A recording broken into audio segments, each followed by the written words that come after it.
WHBF is local for you. This is Local 4 News this morning. Good Monday morning, and thanks for watching Local 4 News this morning. I'm Emily Scarlett. Schools across the country are letting out for the summer, and that leaves parents trying to figure out how to keep their kids safe while they're at work. But how do you find a good, reliable child care center? There are a lot of things to watch out for. Local 4's Greta Patrick joins us now in our newsroom. Greta, how do parents even begin to sift through all the different child care options? Well, good morning, Emily. When you're looking for a daycare or a similar child care situations, one of the first questions parents ask is it safe? We spoke to the Child Abuse Council's Director of Development and Communication, Angie Kendall. She said the first thing you should think about is safety, but then you should make sure the place fits with your style of parenting. So don't be afraid to ask a lot of questions about how the center disciplines children, what kinds of activities they do, and who has access to the daycare facility. Some of them are held out of the owners' homes. Both Iowa and Illinois have a resource called the Child Care Resource and Referral. You can find that online. You can find licensed child care centers and how those centers are rated for safety and reliability. You want to make sure that your provider, if you're using a professional center, in-home provider or child care center, is licensed. You can take a look. Both states have quality rating systems, so you can take a look at how they're rated. You can take a look at whether or not they're accredited. So it's really important that you look at those different things.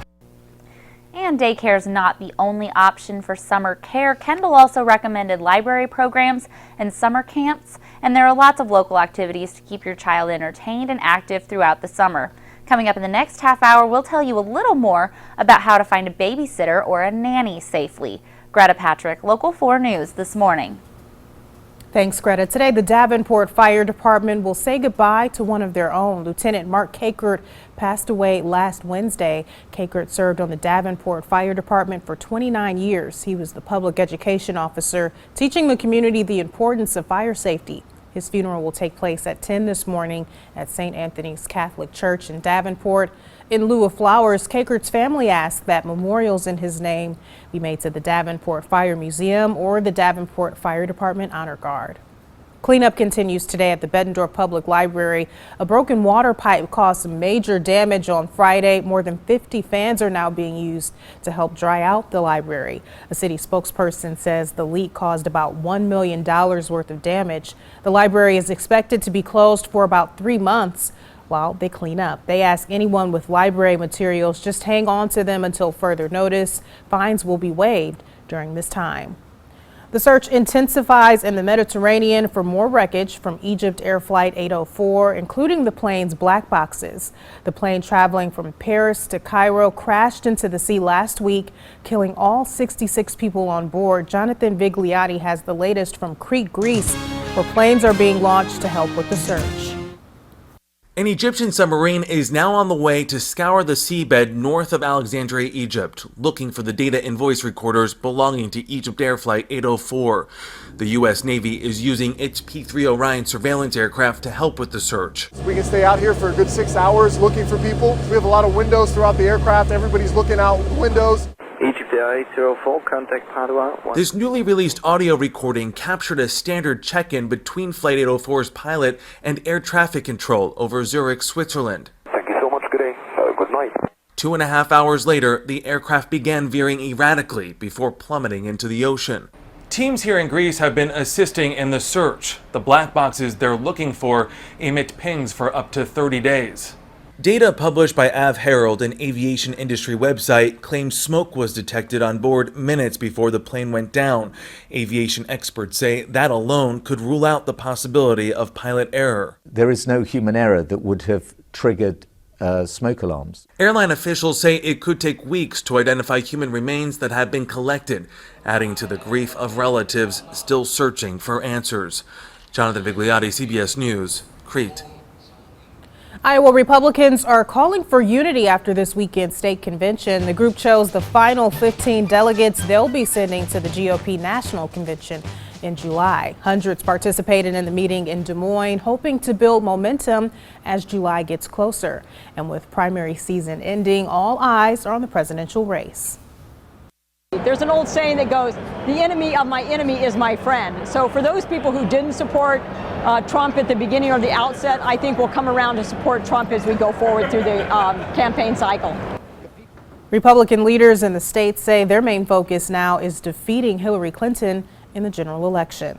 Today, Donald Trump is scheduled to sit down with the possible vice presidential pick. He'll meet with Senator Bob Corker at Trump Tower in New York. Corker, a Tennessee Republican, also serves as chairman of the Senate Foreign Relations Committee. No word yet on what they'll discuss. Meanwhile, Bernie Sanders is doubling down his efforts in California. The Vermont senator is banking on the Golden State to build his delegate count. 6 states, including California, will hold Democratic contest on June 7th. And Sanders told a crowd Sunday in Vista that he plans to win all of them. If we do really, really well in the remaining states, we're going to have 50% of the pledged delegates. There are still 939 delegates up for grabs. Hillary Clinton needs just 90 to seal the nomination. And if you have a story idea or if you see breaking news happen, let us know. Just send an email to news@whbf.com or call us in the newsroom at the number now listed on your screen. We're also on Facebook. Just search for WHBF TV, and our Twitter handle is Local 4 News WHBF. Let's check in with meteorologist Anthony Peoples. Anthony, beautiful weekend. I have to admit, I turned on the AC last night. Oh, you did? Well, I'm trying to avoid that as long as possible, but I did have the windows open. Yeah, I know for some people it's forbidden to turn on the AC before July, but we were definitely getting in some summer-like temperatures this weekend. Yes, and as the humidity starts to build, it's going to be a little stuffy, so you'll definitely consider that maybe a little bit more if you haven't already. All right, so what's in store for us this week, Anthony? Will the warm temperatures continue? The warm temperatures will continue, but outside right now it's rather comfortable. And look at this beautiful sunrise already taking place across the Mississippi River Valley. We have fallen back 3 degrees in the Quad Cities. Right now 57 in Moline, and the same temperature in Davenport, a south-southeast wind at 8. We do see a few high clouds blowing in from the northwest, but that shouldn't affect our sunshine today. We're going to see mostly sunny skies, but as we go through the afternoon, we will notice more in the way of cloud cover. A nice start to the day. We're expecting around 54 this morning, and so far this season, earlier in the month of May, we were up to 86 degrees. Yesterday's high was 85, so today very well could tie the warmest temperature so far this spring season. And you know, I find myself wanting to say summer because it already feels warm, but it's not summer yet, but summer is definitely on the way. Yes, definitely feeling like summer. We spent some time together this weekend doing a couple of great events. Of course, the Heart Walk here in the district, and then there was the Craft Beer Fest in Moline. Lots of great events, outdoor events at that. Yeah, you know, that morning, Saturday morning, it started out a little cool where you might need a light jacket or a sweatshirt, but by midday and early afternoon, you definitely wanted short sleeves and shorts on. Oh yes, that sun was coming down, but I know everyone enjoyed it. It's been a while since we've seen temperatures that warm. Yeah, and with the forecast that we were talking about on Friday when we left you about the rainy week coming up, which is still in the forecast, hopefully people got out and said, you know what, if it's going to rain next week, I'm going to enjoy this weekend. Yeah, well, I know we did. Yes. Thanks for that, Anthony. The government unveils a new design to help consumers make smarter food choices. Our special report is after the break. The time now is 6:09. You're watching Local 4 News this morning. WHBF is local for you with Emily Scarlett and meteorologist Anthony Peoples. This is Local 4 News this morning in high definition.